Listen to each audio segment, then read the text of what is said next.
banyak yang bisa kita contoh dari Rasulullah, Bu. Ya, orang Cipinang saya yakin nih maulid tiap hari nggak berhenti-berhenti. Nanti sampai akhir tahun Desember muludan itu masih ada. Masuk Januari udah Isra Mi'raj. Karena Februari pertengahan insya Allah kalau Allah kasih umur panjang, sehat, afiat, kita dikasih karunia keberkahan. Allahumma ballighna Ramadan. Semua yang hadir sampai ke bulan suci Ramadan. Berapa banyak orang yang dia sudah euforia, sudah bahagia menyambut bulan suci Ramadan, tapi ternyata nggak Allah kasih kesempatan menikmati bulan Ramadan. Ada orang mungkin ibu-ibu yang dari sekarang udah PO baju sarimbit. Ini salah satu kan keriuhan ibu-ibu kalau lebaran begitu.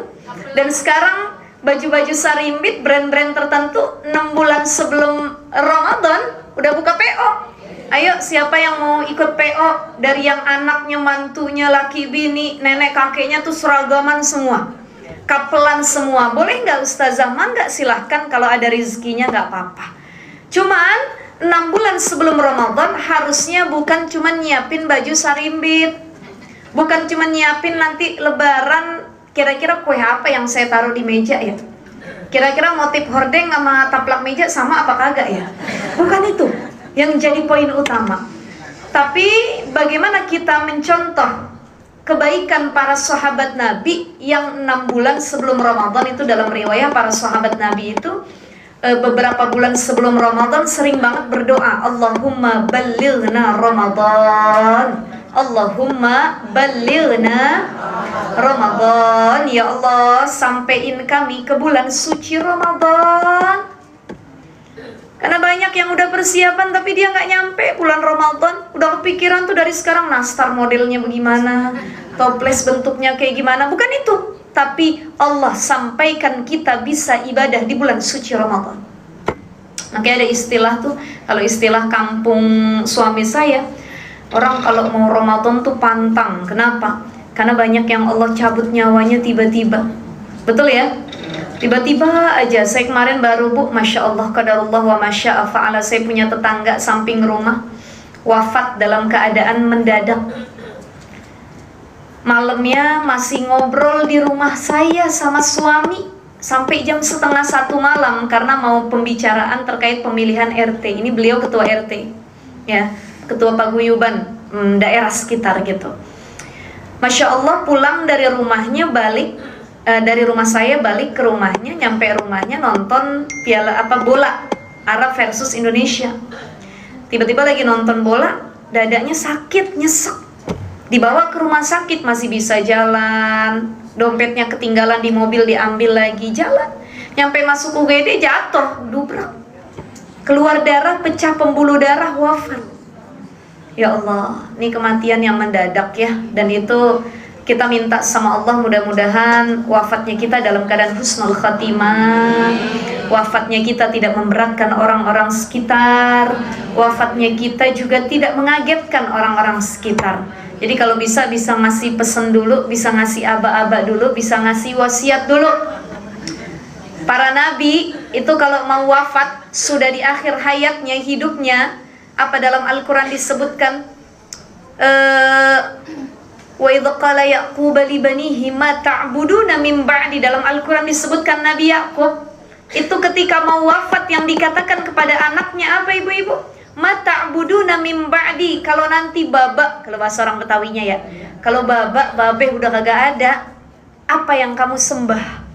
Masih nggak kamu nyembah Allah? Masih nggak kamu sholat? Masih nggak kamu mau baca Quran? Ma ta'buduna min ba'di, masih nggak kamu ingat sama Allah?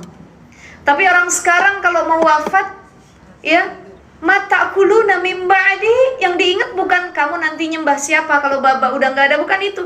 Tapi ma ta'kuluna min ba'di, kalau baba udah nggak ada, lu makan apaan tong? Yang ngempanin siapa?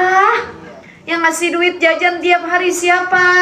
Yang ngurusin siapa? Itu yang difikirkannya anaknya nanti makan apa, bukan nanti apa yang bakal kamu sembah. Masih nggak kamu istiqomah nyembah Allah? Makanya ngasih wasiat sama anak-anak terkait iman, bukan harta. Neng, nanti tanah 5 hektar yang di depan jangan dijual ya. Emang kenapa, Mak? Tanah orang gitu. Ya iya, nggak usah disebutin itu mah ya. Nanti kontrakan tuh yang 10 pintu jangan dijual. Lah kalau itu mah kagak usah diperdebatin. Kenapa? Ada hukum warisnya, ada pembagiannya. Yang harus jadi wasiat orang tua kepada anak-anaknya adalah terkait tauhid, keimanan. Masih nggak mereka takut sama Allah kalau kita udah nggak ada? Banyak anak yang sholat gara-gara cuma disuruh orang tua, orang tuanya kagak ada, kagak lagi sholat dia. Maka itu yang kita doakan setiap kita ba'da sholat, Rabbana hablana minas sholihin, Rabbana hablana min azwajina wa zurriyatina qurrata a'yun waj'alna lil muttaqina imama. Ya Allah, jadikan keluarga saya qurrata a'yun, anak-anak saya, pasangan saya, keluarga saya, cucu saya solih dan solihah, insya Allah. Mudah-mudahan sekali lagi Allahumma ballighna Ramadan, Maulid bisa kita rasain dengan gembira. Nanti Isra Mi'raj bisa kita ketemu juga dengan hati yang gembira, insya Allah dipertemukan juga dengan bulan suci Ramadan. Amin ya rabbal alamin. Ibu-ibu sekalian yang dimuliakan Allah subhanahu wa ta'ala, ini karena bulan Maulid banyak kebaikan Nabi yang harus kita ingat. Karena tema kita pada siang hari ini bagaimana akhlak mulia Nabi. Bagaimana temanya, nggak ada ya? Saya kira ada deh. Akhlak mulia Nabi dalam mengatasi konflik sosial. Jadi Nabi itu kalau bicara akhlak Nabi, semua yang ada pada diri Nabi adalah baik. Sayyidatuna Aisyah radhiyallahu taala anha, istri Nabi Aisyah, pernah ditanya, "Wahai Aisyah, bagaimana akhlak Rasulullah sallallahu alaihi wasallam?" Maka kata Aisyah menjawab, "Kana khuluquhul Qur'an." Akhlak Nabi itu Al-Qur'an. Jadi kalau ibu baca Quran dari surah Al-Baqarah sampai akhir surah An-Nas, yang didapati kebaikan dari makna-makna ayat Quran itu semua akhlak Nabi. Bagaimana An-Nas, Al-Falaq, Al-Lahab, Al-Kafirun, semua itu bercerita tentang akhlak Rasulullah sallallahu alaihi wasallam. Jadi kalau mau tahu mulianya Nabi, lihat Al-Quran. Tuh jawaban Aisyah mentok begitu. Kana khuluquhul Quran. Akhlak Nabi itu Al-Quran. Jadi saya nggak usah panjang lebar bicarain bagaimana Nabi jadi apapun baik, jadi orang tua teladan. Nabi jadi suami yang baik. Nabi jadi anak-anak yang berbakti. Nabi tahu menempatkan dirinya ketika bertemu dengan yang lebih tua. Apa yang Nabi lakukan? Menghormatinya. Ketika bertemu dengan yang lebih muda, Nabi menghargainya. Banyak orang tua yang kadang-kadang ketemu yang muda, dia kagak mau menghargai. Banyak kisah di masjid misalkan, yang imamnya udah tua, ya sampai ngimamin baca Quran aja udah sulit. Dibilang, "Pak Haji, Ustadz ganti-gantian sama yang muda, kesian kalau Pak Ustadz mulu." "Oh jangan, saya yang paling tua, saya yang paling alim, saya yang harus ngisi di sini." Insya Allah. Tapi Nabi nggak begitu, sesekali ngasih peluang sama yang lain, yang muda-muda. Tuh akhlak Nabi. Apa kata Imam Bakar Al-Muzani, ibu-ibu? Ini dalam berakhlak layaknya Rasulullah sallallahu alaihi wasallam. "Idza ra'aita man huwa akbaru minka." Kalau kita nih, kalau kita ngelihat ada orang akbaru minka yang lebih tua daripada kita secara usia, umurnya, fakul, maka katakanlah, sabaqtu, sabaqani bil imani wal amalis salih. Nih orang yang lebih tua dari saya nih, yang saya ngelihat nih saya ngelihat yang lebih tua dari saya, nih umurnya lebih banyak, maka saya yakin karena dia lahir duluan, usianya lebih tua, amal solehnya lebih banyak dari saya. Betul nggak Bu Haji? Insya Allah. Ini kata Imam Bakar Al-Muzani. Jadi kalau ngelihat orang yang lebih tua, katakan dalam hati agar kita hormat sama dia. Ini saya yakin yang lebih tua dari saya, amal solehnya lebih banyak, keimanannya lebih tinggi di atas rata-rata daripada saya. Kenapa? Umurnya lebih panjang dari saya, lahirnya duluan ke dunia. Begitu. Wa idza ra'aita man huwa asgharu minka wa idza ra'aiti man huwa asgharu minki. Kalau kamu ngelihat orang yang lebih muda dari kamu, kita ngelihat orang yang lebih muda dari kita, fakul sabaqtuhu fil ma'asi. Nih kalau ketemu sama yang muda, baru kita bilang dalam hati, dia mah lahirnya belakangan, saya lahirnya duluan. Saya yakin yang lahirnya belakangan dosanya masih sedikit, gak sebanyak dosa saya. Ya, ngerti ya Bu Haji ya? Maksudnya ya.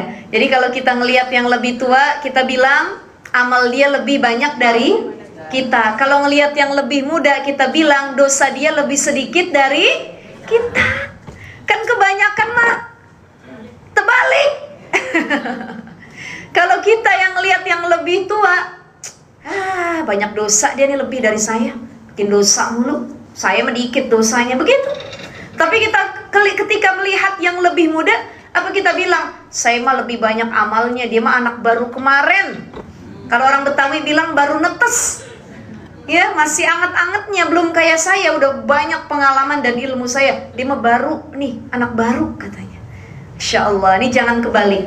Jadi bagaimana kita tahu bersikap kepada yang lebih tua, kita tahu bersikap kepada yang lebih muda dan kepada sesama. Ini akhlak yang diajarkan oleh Rasulullah Sallallahu Alaihi Wasallam. Bahkan dalam surah Al-Qalam ayat 4 Allah Subhanahu Wa Taala berfirman, wa innaka la'ala khuluqin azim. Dan sesungguhnya Nabi Sallallahu Alaihi Wasallam itu dalam diri beliau benar-benar ada budi pekerti yang baik, akhlaknya mulia, bagus. Makanya tema besar kita bagaimana akhlak mulia Nabi mampu menyelesaikan konflik sosial. Konflik sosial nih banyak. Ini temanya agak berat Bu. Konflik sosial. Konflik sosial itu luas, banyak ya.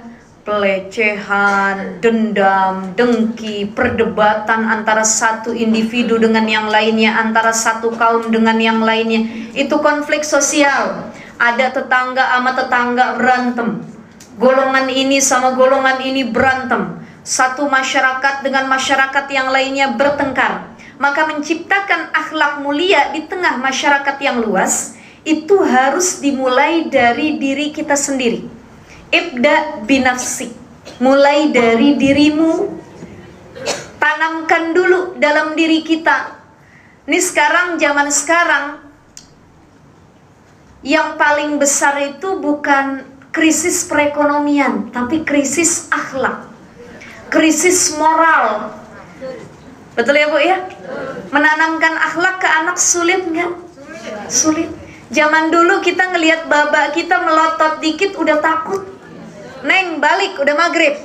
Maghrib jangan nonton TV, jangan main, balik ngaji, sholat. Dipelototin, sampai malam mau tidur kepikiran, ya Allah tuh baba melototnya ngeri bener katanya. Anak zaman dulu. Tapi anak zaman sekarang, ibu dinyenyein, ibu melototin, dipelototin balik. Yang banyak ngeluh begini neneknya nih katanya. Masya Allah, kita yang ngurusin cucu, perasaan ngurusin anak dulu kagak begini katanya. Begitu ketemu cucu ngapa begini ya katanya. Inilah kata Sayyidina Umar bin Khattab, "Allimu auladakum fa innahum khuliqa fiz zamani ghaira zamanikum." Jadi pendidikan buat anak itu harus disesuaikan dengan zamannya. Gak bisa disamain sama zaman kita, beda zaman. Zaman kita makan internet kagak ada Bu Haji. YouTube ada nggak? Zaman dulu mah TV juga hitam putih. Udah gitu cuman TVRI. Betul ya? Tuh TV kalau pengen bagus siarannya kudu digetok dulu. Makin digetok makin cakep. Betul ya? Tapi TV zaman sekarang tuh TV LED tipis. Kebentur mainan anak dikit gambarnya hilang. Kan beda TV dulu sama TV sekarang. Ini analogi sama ya, perumpamaannya seperti mental orang dulu sama orang sekarang. Makanya saya beberapa kali ngisi kajian anak-anak remaja generasi Gen Z milenial, anak-anak kampus, wajib ibu-ibu sekalian. Banyakan tema-tema yang mereka angkat itu terkait dengan mental health, kesehatan mental. Bahwa ternyata menjaga kesehatan mental di zaman sekarang tuh berat. Apalagi zamannya media sosial. Nih konflik sosial sekarang nggak terlihat secara offline, nggak zohir, tapi adanya konflik di media sosial. Ibu-ibu deh, ibu-ibu gosip zaman sekarang nggak perlu pakai mulut. Kan pakai mulut kalau ketemu tuh, wajib si itu kan begitu katanya. Apa? Ya begitu katanya. Pakai mulut kan? Tapi gibah zaman sekarang itu bisa dilihat dengan tangan. Ibu nggak perlu ngeluarin ucapan dari mulut, tapi tangan yang bergerak. Bikin grup WA khusus ibu-ibu muslimah, ya, isinya saling ngomongin orang. Grupnya jumlahnya 50 orang.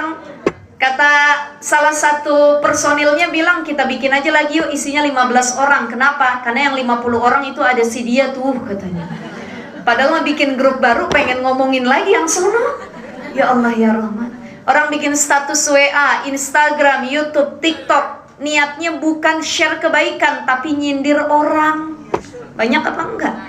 Banyak. Jadi sekarang menciptakan konflik antar saudara, antar tetangga, antar kerabat, bukan cuma via mulut, tapi via tangan. Nih, nge-like kita, di komen. Orang kadang-kadang komen gak perlu tulisan, cukup simbol. Ya. Ada orang kesusahan, kita kirim simbol, simbolnya nangis, cuman bukan nangis yang begini, yang hehehe yang gitu. Saya kemarin diceritain sama mertua saya ketawa ya Bu Haji, ya Allah ya Rahman. Jadi mertua saya masuk salah satu grup yang ada di kampungnya, grup pengajian. Kan mertua saya udah lama nih di Jakarta. Begitu dikabarin ada kawannya yang meninggal dunia, semua kan ngucap tuh innalillahi wa inna ilaihi rajiun. Kalau di grup begitu ya, Allahumma firlaha warhamha wa'afiha wa'fu anha. Dan ini karena teman dekat ibu mertua saya, dia nangis, dikirim simbol, cuman kekirimnya salah. Bukannya simbol yang nangis terharu, tapi yang nangis ngeledek, tahu kan ibu? Yang begitu, yang begitu. Saya pas tahu ketawa-tawa, saya bilang, ya Allah Umi kenapa ngirim yang begini model? Oh iya salah ya Allah. Nih hati-hati Bu, gara-gara simbol bisa berantem orang. Ya betul ya. Apalagi apa akhlak yang harus kita jaga dalam bermedia sosial, dalam berinteraksi via handphone, WA. Kalau kita mau ngasih simbol-simbol tertentu sama pasangan sendiri, bebas. Tapi kalau sama laki orang, tetangga yang bukan mahramnya, hati-hati ngasih simbol. Ibu komen ke orang gambarnya matanya love. Itu maknanya udah beda tuh. Maknanya udah beda, maka hati-hati ngasih simbol, ngetik via tangan, ya, jari kita. Bukan cuma mulut yang dapat dosa gibah, tapi juga tangan dapat dosa gibah sekarang. Ada juga gibahnya nggak lewat tangan, nggak lewat mulut, tapi lewat isyarat mata. Ada temennya baru datang.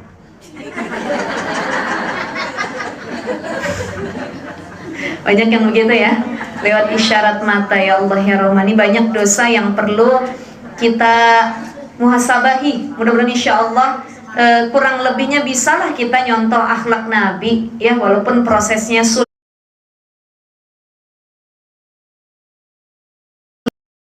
Ya, walaupun prosesnya sulit gitu ya. Wa innaka la'ala azim, akhlaknya mulia Bu. Ahsanan nasi khuluqan wa khalqan. Kana sallallahu alaihi wasallam ahsanan nasi khuluqan wa khalqan. Itu ada dalam satu syair. Nabi itu secara look, tampilannya, ya wajahnya juga ganteng, enak dipandang, akhlaknya juga luar biasa. Makanya kadang-kadang orang yang ini saya ngobrol sama ibu-ibu. Ini perempuan ini kan paling aware, paling perhatian sama kecantikan. Pokoknya ustazah kalau saya suruh pilih nih ibu-ibu ya, mending kagak pakai lipstik apa kagak pakai bedak kalau keluar rumah. Mana yang kudu dipakai kalau keluar rumah? Lipstik.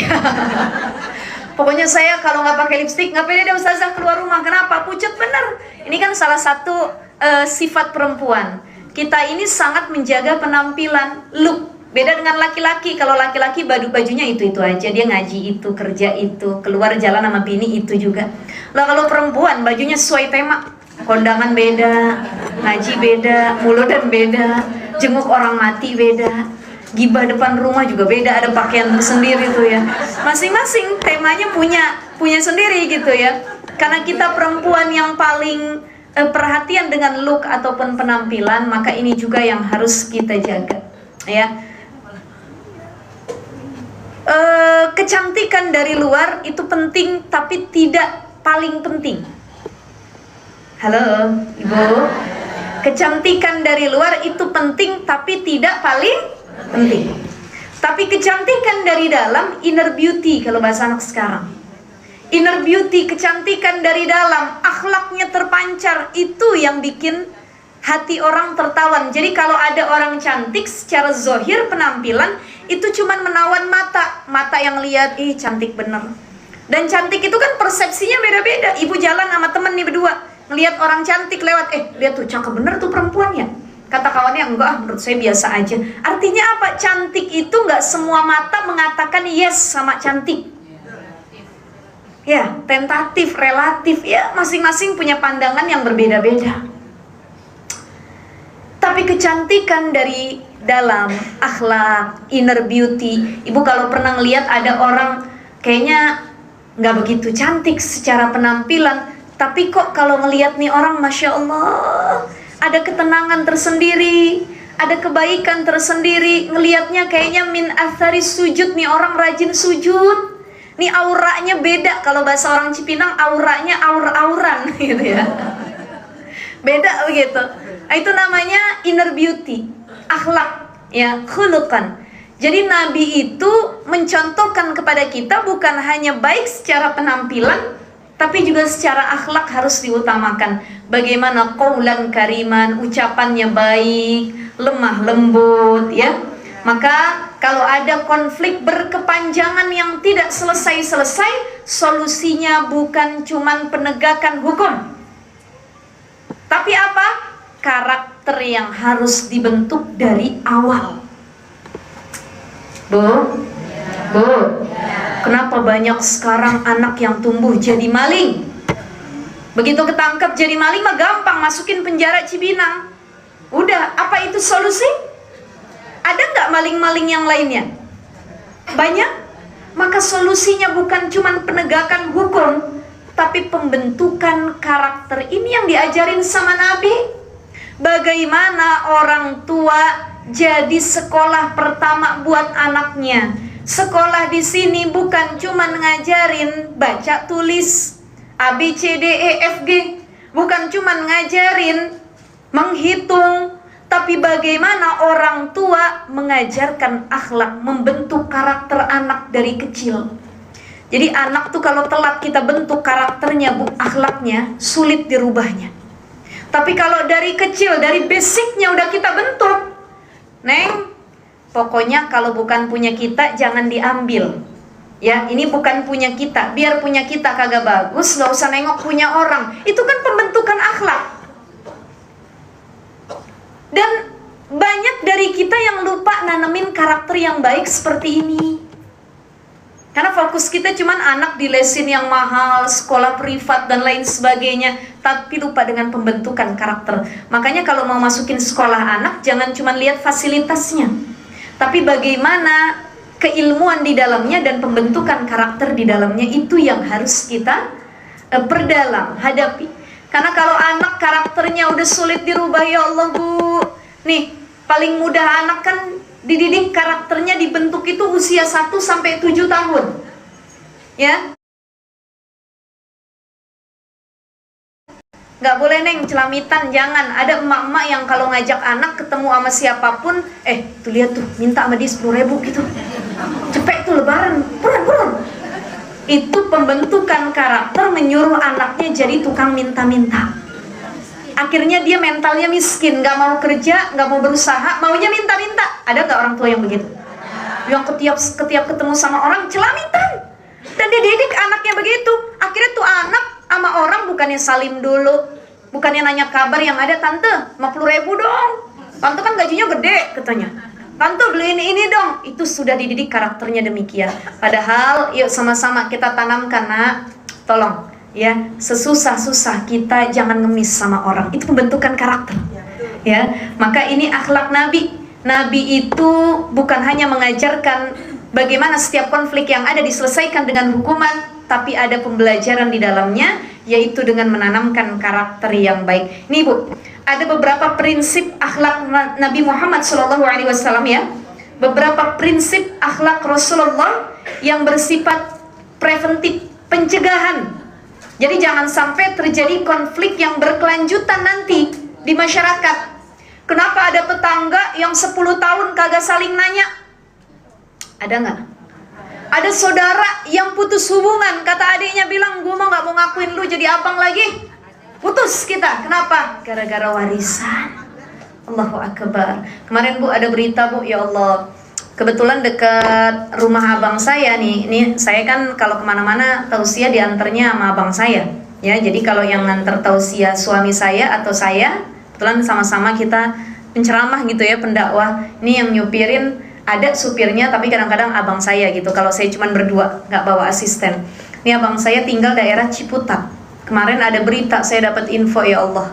Kira-kira berapa bulan yang lalu, ada di daerah Ciputat, pas deket tempat tinggal abang saya, itu ada adik ngebunuh abangnya, ngebacok abangnya.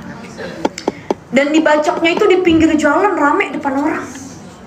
Sampai putus kepalanya, apa infonya kan? Jadi pakai celurit gitu, depan warung orang yang rame. Dan orang semua nggak ada yang berani nolongin. Kenapa? Takut jadi sasaran juga. Baru ditelepon polisi datang, tapi udah wafat duluan abangnya. Gara-gara berebut harta warisan. Allahu Akbar.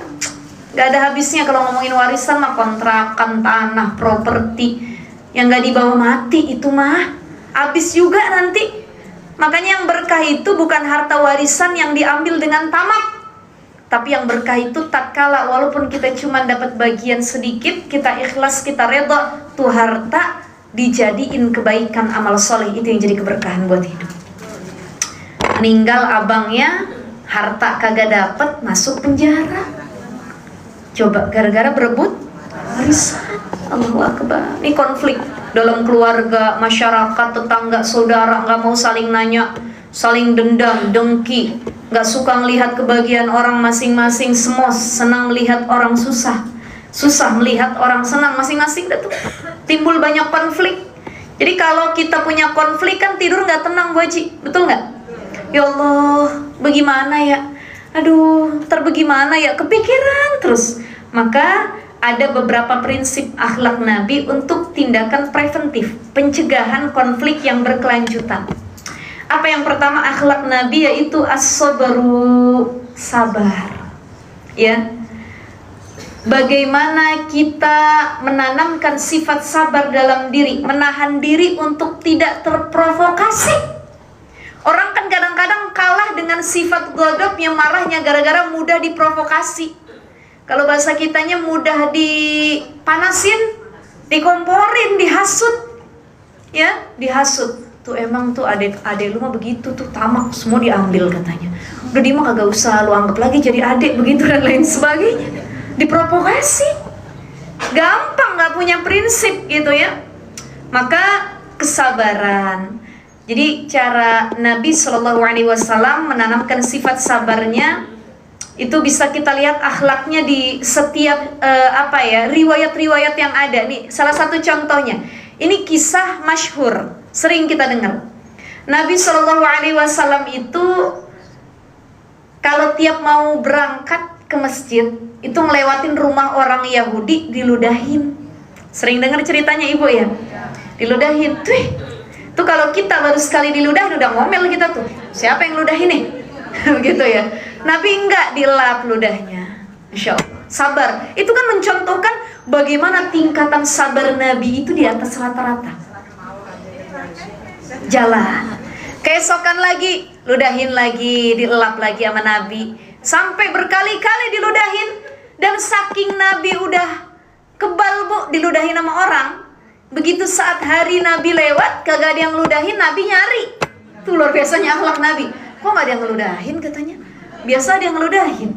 Kan kalau kita mah alhamdulillah dia kagak ngeludah hari ini begitu ya. Tapi Nabi tuh nyariin, mana yang biasa ngeludahin saya, saking akhlaknya mulia sekali. Ditanya sama orang sekitar, kamu lihat nggak orang yang sering ngeludahin saya? Oh iya wahai Rasulullah, itu beliau orang Yahudi. Ternyata lagi sakit, Nabi datang bawa buah, bawa makanan, ngejenguk orang yang sakit. Hatta sekalipun yang ludahin itu nggak satu agama sama Nabi, beda keyakinan, tapi empati Nabi luar biasa, toleransi Nabi luar biasa. Datang dijenguk, didoakan. Nangis orang Yahudi itu, apa dia bilang? Wahai Rasulullah SAW, kenapa engkau masih mau jenguk aku, orang yang sudah menzolimimu, meludahi kamu setiap hari? Engkau nggak jijik apa sama aku?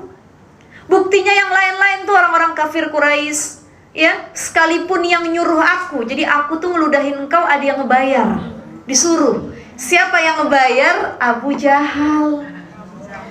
Bahkan Abu Jahal yang nyuruh saya ngeludahin kamu saja, dia nggak nengokin saya. Kok bisa engkau nengokin aku wahai Rasul? Tapi apa yang Rasul jawab? Rasul nggak marah. Rasul tidak, kalau kita kan ngejenguk nih bu, biarpun ngejenguk, udah lain kali lu jangan ngeludahin gue lagi. Nah, kan nggak ada tuh yang nengok lu kan? Saya yang nengokin, makanya jangan begitu sama saya, kan begitu ya? Kalau Nabi nggak begitu. Nabi hanya tersenyum mendoakan, semoga engkau lekas sembuh, Allah angkat penyakitmu. Saking lembutnya diri Nabi, sabarnya diri Nabi, mulianya akhlak Nabi. Nih yang dijenguk orang Yahudi sampai terharu bu. Dan dalam riwayat yang lain dikatakan bahwa orang Yahudi ini akhirnya mengucap syahadat, asyhadu alla ilaha illallah wa asyhadu anna Muhammadan Rasulullah. Ya Allah, ya Rahman, tuh akhlak Nabi. Kita menjauh benar sama Nabi masih sulit ya bu ya. Tapi insya Allah mudah-mudahan bisa lah nyontoh biarpun dikit doang gitu. Ya, berharapnya bisa lebih banyak akhlak Nabi yang kita amalkan dalam kehidupan dan diri kita sehari-hari. Jadi satu, sabar. Bagaimana mengontrol emosi? Marah itu fitrah bu. Fitrah marah. Jadi kalau kata Imam Al-Ghazali, marah itu sebagai polisi dalam diri, untuk pengaman diri. Ibu-ibu kalau nggak punya sifat marah, berabe bu. Kalau kata orang sini berabe, ya, acak-acakan hidup kita. Karena marah itu fitrah. Cuman marah yang nanti keluar dari fitrah adalah marah yang menyalahi aturan syariat, yang salah cara mengekspresikannya. Orang marah ngegampar orang marah ngebunuh orang marah nyakitin orang, ya, menimbulkan korban. Ini marah yang salah. Tapi sekedar marah boleh, itu pembelaan diri namanya. Ada yang ngejek kita marah. Tapi marah kita tuh sekedar kesel gini ya bu ya. Nabi diejek dulu sama penduduk Taif. Baru datang ngajak berdakwah ya, kembali kepada Allah. Apa kata penduduk Taif? Alah, nggak usah banyak omong deh engkau wahai Muhammad, pergi dari sini. Dilempar batu sampai berdarah Nabi, ya, dicemooh, diludah, diusir dari kampung Taif tersebut.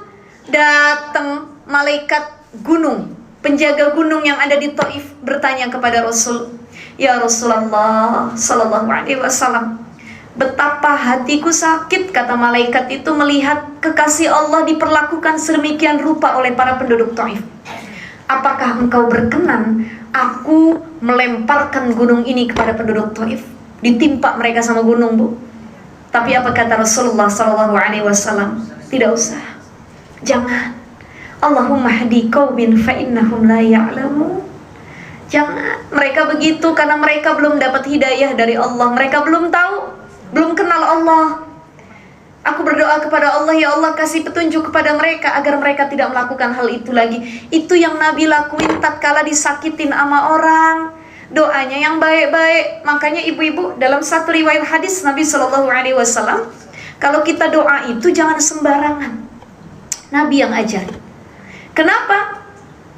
Karena kalau kita doa ada malaikat yang mengaminkan dan doa itu akan kembali kepada kita. Contoh, Nabi doa, Allahumma hadi qaumin fa innahum la ya'lamun. Ya Allah, kasih petunjuk, kasih kebaikan ya Allah kepada penduduk Taif. Malaikat bilang, amin, walaka bimislin. Doa yang baik itu kembali kepada engkau wahai Muhammad. Ibu doain orang, ya Allah, panjangin umur Bu Haji itu ya Allah. Saya cinta benar sama Bu Haji itu, baik orangnya. Mudah-mudahan sehat, afiat, panjang umur dia ya Allah. Malaikat bilang di sampingnya, Amin. Walaka bimislin. Amin. Mudah-mudahan yang kau doain balik kepada dirimu juga kebaikannya. Itu kalau doanya baik. Bayangin kalau doa kita buruk. Ya Allah, belagu bener lu baru beli mobil ya. Bilang ke tetangganya, "Duh, besok mudah-mudahan kecelakaan dah tuh mobil tuh," katanya. Kata malaikat, amin. Kau yang doain besok kejadian begitu juga. Tuh. Makanya doain penting yang baik-baik. Karena apa? Walaka bimislin, kembali sama kita yang mendoakan. Ya, ini sabarnya Nabi. Marah boleh, tapi mengekspresikan marahnya harus dengan cara yang baik. Ibu marah sama anak, jangan tuh anak digampar, dipukulin, dicubit sampai biru. Tuh mama kalau lagi ngamuk sama anak, ngerinya nauzubillah. Prinsip ibu-ibu, ustazah, saya nggak tega ngelihat anak saya diomel sama orang, sekalipun bapaknya. Sakit hati saya kalau ngelihat anak diomelin bapaknya, tapi kalau diomelin saya mah kagak apa-apa, ustazah. Tuh ibu-ibu begitu tuh ya. Cuman kalau udah ngomel nyesel. Dilihat anaknya, apalagi lagi tidur dipandang, ya Allah, maafin ya Neng, mak bukan galak Neng, tapi tadi ngedidik. Nah ini harus kita rubah juga. Ngedidik itu tidak berarti dengan kekerasan, tapi ngedidik itu bagaimana dengan akhlak Nabi. Marah boleh, ibu mulut nyerocos ngomel boleh, cuman mendoakan yang buruk itu nggak boleh. Main tangan itu kagak boleh. Bikin anak kita luka-luka itu nggak boleh, berdosa. Tapi sekedar kalau bahasa orang sini apa ya Bu? Ngerepet ya? Apa bahasanya? Hah? Nyerocos. Iya begitu dah, nyerocos-nyerocos ya. Iya boleh, itu namanya mengeluarkan unek-unek. Karena kalau ditahan juga jadi penyakit ya. Perempuan itu kan kalau dia diem aja tandanya dia lagi sakit Bu Ji. Yang kedua nggak punya duit, diem aja. Karena fitrahnya kita perempuan kan bawel. Ya, tandanya kalau ada ibu-ibu bawel dalam sehari, apalagi sama lakinya, berarti lagi bahagia. Bahagia benar itu. Ya, ibu-ibu sekalian ya. Jadi yang pertama, bagaimana menanamkan sifat sabar, tidak mudah terprovokasi, ya, mampu mengatur emosi yang ada dalam dirinya ketika memiliki konflik dengan orang lain. Yang kedua, untuk meminimalisir konflik, menyelesaikan konflik yang ada, bagaimana akhlak Nabi itu yang bisa kita lihat adalah al-hikmatu wal mau'izatul hasanah. Nabi itu selalu memaknai semua yang ada dengan hikmah, kebaikan. Wal mau'izatul hasanah, ucapan Nabi itu santun. Ya, bagaimana dakwah Nabi itu lemah lembut, dialognya baik.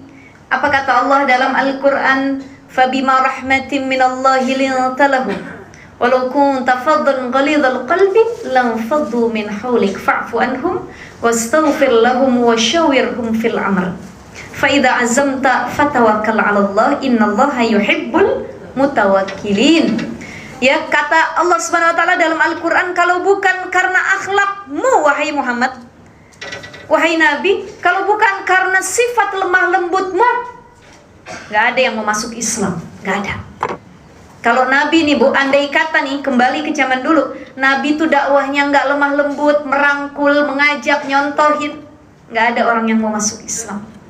Tapi tadi lihat Yahudi tadi mau masuk Islam, kenapa? Ngelihat sabarnya Nabi, akhlaknya Nabi, mulutnya Nabi yang tidak mencemooh orang, mulutnya yang tidak mendoakan keburukan. Ini mau'idhah hasanah, lemah lembutnya Nabi.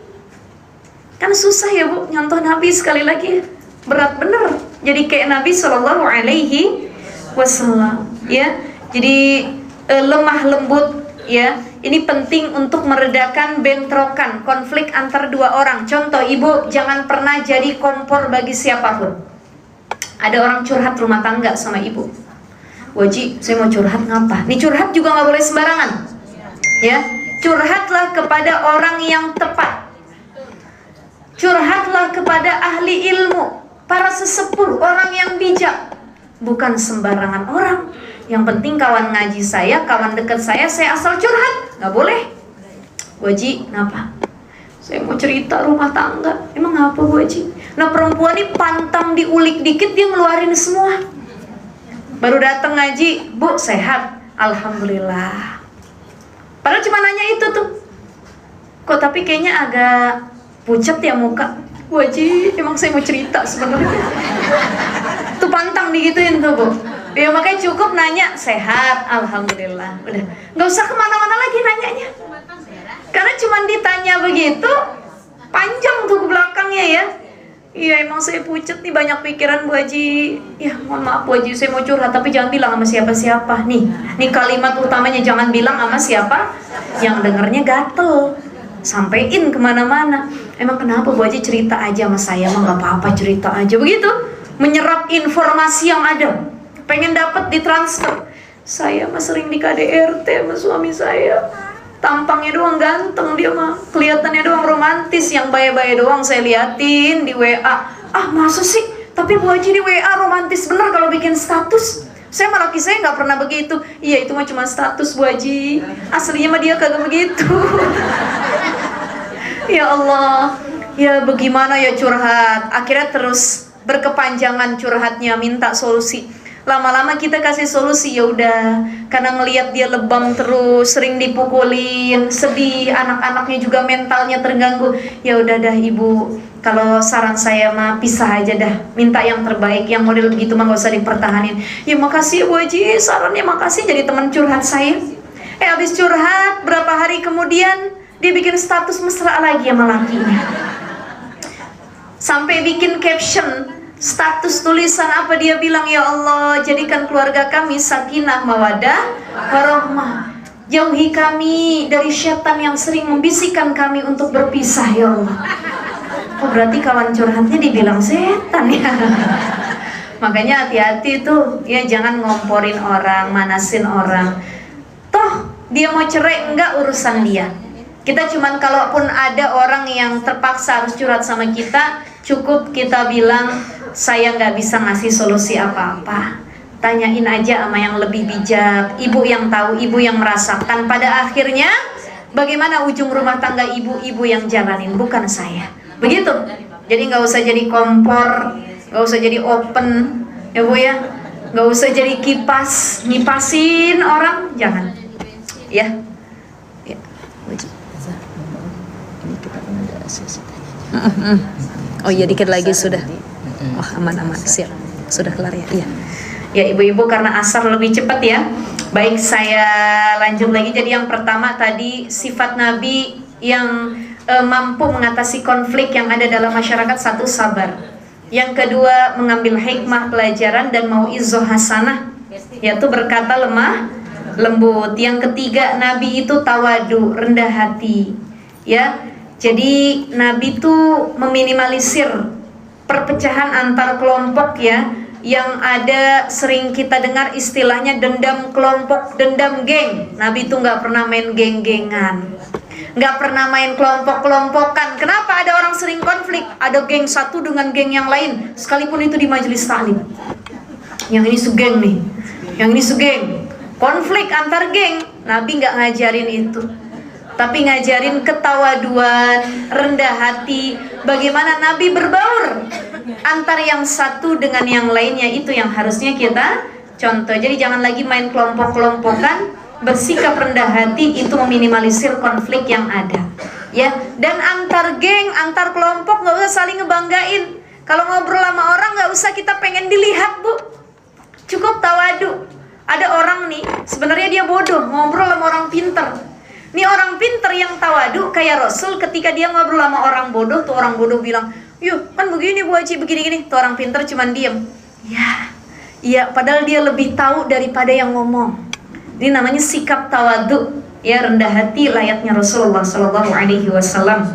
Kemudian apa? Yang ke berapa ibu-ibu? Keempat ya. At-tasfiru wal afu.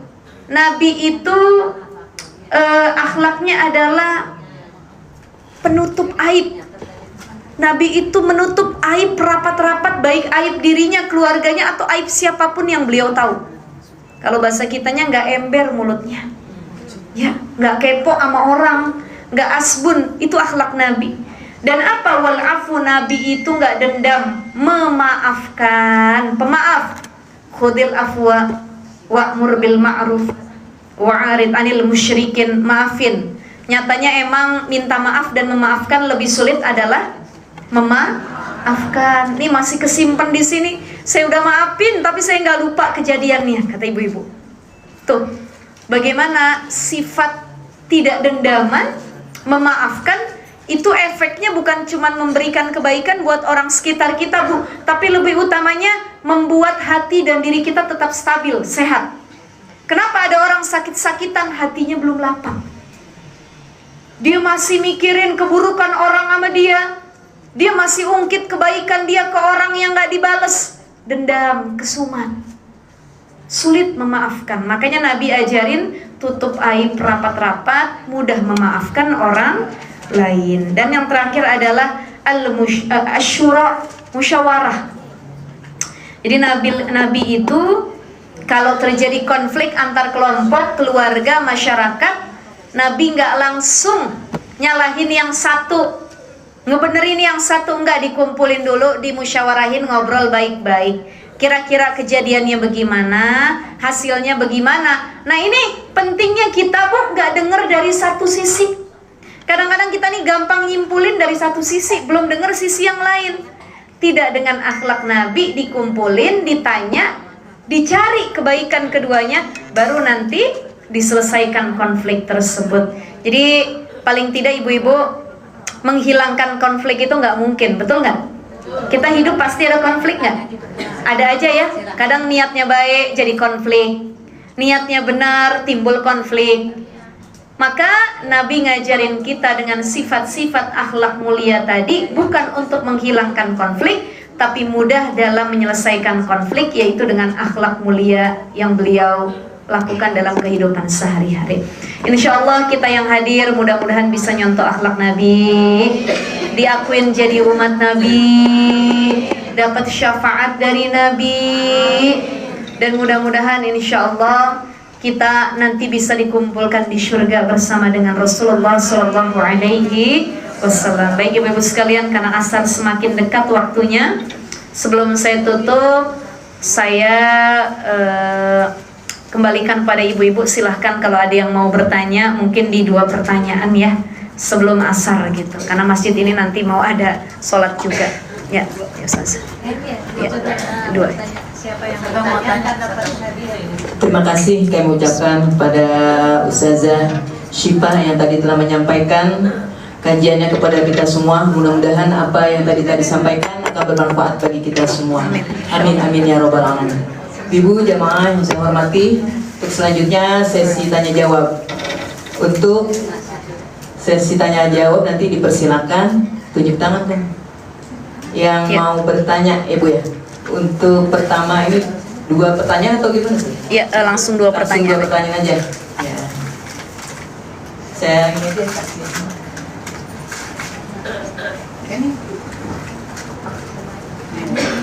Assalamualaikum warahmatullahi wabarakatuh. Waalaikumsalam warahmatullahi wabarakatuh. Di belakang Ustazah, saya mau menanyakan solusi Ustazah. Kita kan tadi kita udah ngebahas ya, kalau sama yang lebih tua itu kita menghormati, yang lebih muda itu menghargai. Tapi di lingkungan sosial, maksudnya kita menyadari aja ya bahwa banyak banget nih yang orang lebih tua kayak suka ngomongnya, misalnya kita memberi pendapat yang sebenarnya kita nggak ada yang tahu yang salah yang benar siapa gitu. Cuman kita merasa kita membantu mengoreksi gitu sama yang lebih tua, atau kita saat berdiskusi ya. Gitu. Pasti yang lebih tua jawabnya gini, lu anak kecil tahu apa? Nah itu, iya kan? pasti. Nah, maksud saya seperti ini Ustazah, apabila perkataan yang lebih tua ini memang sudah melenceng, sudah salah, kita yang lebih mudah menengahi atau memberitahukan yang benar, namun dijawab seperti itu gitu ya Ustazah. Itu kita harus bersikap seperti apa Ustazah? Ya. Terima kasih. Baik, saya langsung jawab dulu ya pertanyaannya ya. Ini biasanya hal yang sering kita temukan di masyarakat. Makanya tadi ngamalin yang tadi itu sulit. Ketika bertemu yang muda, maka lihat dosa dia masih sedikit, banyakkan dosa saya, maka dia lebih baik dari saya, begitu. Kalau ngelihat yang lebih tua, amal dia lebih banyak dari saya, dan amal saya lebih sedikit. Kenapa? Maka saya harus menghormatinya. Cuman banyak kita temukan di masyarakat kebalik. Yang tua nggak mau ngormatin yang muda, ya, nggak mau menghargai yang muda juga tidak mau menghormati yang tua. kemudian komunikasinya yang salah gitu. Ketika kita sudah sampaikan, gak usah jauh-jauh deh anak ke orang tua. Saya mau tanya sama ibu-ibu, Bu, apakah yang sering salah anak doang, apa orang tua juga pernah bikin salah sama anak? Orang tua juga. Tapi orang tua minta maaf sama anak gengsi, jarang. Selalu yang kita bilang, lu kan anak kudu minta maaf sama orang tua. Gak ada dalam kamus orang tua minta sama anak maaf. Padahal yang kata Sayyidina Umar bin Khattab, ada tipe orang tua yang durhaka. Ini salah satunya yang begini, yang akhlaknya buruk, ya. Maka begini, kita memang sulit menyampaikan kebaikan kepada yang lebih tua atau lebih di atas kita. Cuman sekali lagi, kita nggak penting orang itu mau seperti apa, yang penting diri kita. Kita sudah mengamalkan akhlak Nabi. Yang penting saat kita sampaikan, diskusi, dialog dengan yang lebih tua, disampaikannya dengan qaulan layyinan, qaulan kariman, mau'izah hasanah, akhlak Nabi. Kita udah ngomongnya baik, tutur katanya lembut, sopan santun, sudah disampaikan, ya kan punya hak juga nih kita menyampaikan kepada yang lebih tua. Yang penting cara ngomongnya yang baik, komunikasinya yang baik. Masalah dia terima atau tidak urusannya. Kalau dia terima, berarti kita simpulkan nih orang suka ngaji. Karena orang yang suka ngaji, dekat sama ulama, dia haus akan ilmu, dia tahu ilmunya, akhlaknya insya Allah nggak jauh sama akhlak Nabi. Tapi kalau nih orang nggak pernah ngaji, jangankan ngaji, sholat aja nggak pernah, boro-boro nyontoh akhlak Nabi, sholat aja yang merubah dirinya secara basic aja nggak pernah dia lakuin, apalagi dia mau nerima pendapat dari yang muda. Oh, dari situ sudah kita bisa simpulkan, yang penting sudah saya sampaikan. Walhasil, saya udah musyawarah, udah dialog, diskusi. Nanti ini orang tua, yang lebih tua mau nerima apa enggak urusan beliau. Yang penting sudah saya ungkapkan. Ini yang kata Allah dalam Al-Quran, فَإِذَا عَزَمْتَ فَتَوَكَّلْ عَلَى اللَّهِ. Itu cara Nabi ketika musyawarah, ngajak dakwah. Nabi itu kan yang diajakin dakwah sama Nabi itu lebih tua pada para pemuka kafir Quraisy. Bayangin, Nabi anak kecil, baru kemarin cucunya Abdul Muthalib. Kalau bahasa orang kafir Quraisy tuh, siapa sih Muhammad? Oh, cucunya Abdul Muthalib, ya anak kecil bawa agama baru. Padahal yang lain udah nyembah berhala, tiba-tiba dia bawa Islam. Tuh beratnya Nabi tuh hadir, nasehatin, dialog sama yang tua, bukan lagi nasehatin, tapi apa? Ngajak kepada agama Allah. Kita nih kan kadang-kadang cuma ngasih nasehat, masukan. Nggak pasti yang lebih tua lebih baik dari kita, nggak juga. Kadang-kadang yang lebih muda dia lebih baik dari kita, gitu ya Bu ya. Dan ilmu itu bukan cuma didapat dari yang lebih tua, tapi bisa juga sekalipun dari anak kecil. Biarpun tuh anak belum balik, tapi kalau omongannya benar, jadi nasihat, maka itu kebaikan. Ada anak kecil, ibu-ibu punya cucu? Ada? Kok kadang nih cucu petes bener ngomongnya ya, kata ibu-ibu. Tapi bener omongan tuh cucu. Ya, Nek, nenek jangan begitu, ngapa sama mamah, Nek? Ini mamahnya menantu nih ya. Kesian mamah, Nek suka nangis. Nenek yang baik ngapa? Nenek mah baiknya sama papa doang, mentang-mentang anak nenek. Sama mama juga kudu baik. Tuh biarpun omongan dari cucu yang sebenarnya omongannya tuh apa sih, tapi kalau itu bermakna jelek di hati kita, itu nasihat ibu-ibu. Tuh, hatta itu keluarnya tuh nasihat dari, mohon maaf ya, kemaluannya ayam, ya, tempat itunya ayam. Tapi kalau itu jadi nasihat, kayak itu pelajaran buat kita semua. Jadi yang penting kitanya sudah ikhtiar dengan akhlak yang baik menyampaikannya, pemilihan katanya, diksinya sudah baik. Jadi pemilihan katanya yang harus dipilih, pilih-pilih. Namanya orang tua kan sensitif ya. Dan ini ibu-ibu mohon maaf, Allah bilang dalam Al-Quran, indakal kibaru ahaduhuma aw kilahuma fala taqul lahuma uf. Orang tua itu kalau udah nyampe usia syuyukh, usia senja, dia bakal kembali layaknya anak-anak. Anak bayi, baperan, ambekan, salah ngomong dikit ngambek orang tua. Kalau dulu kita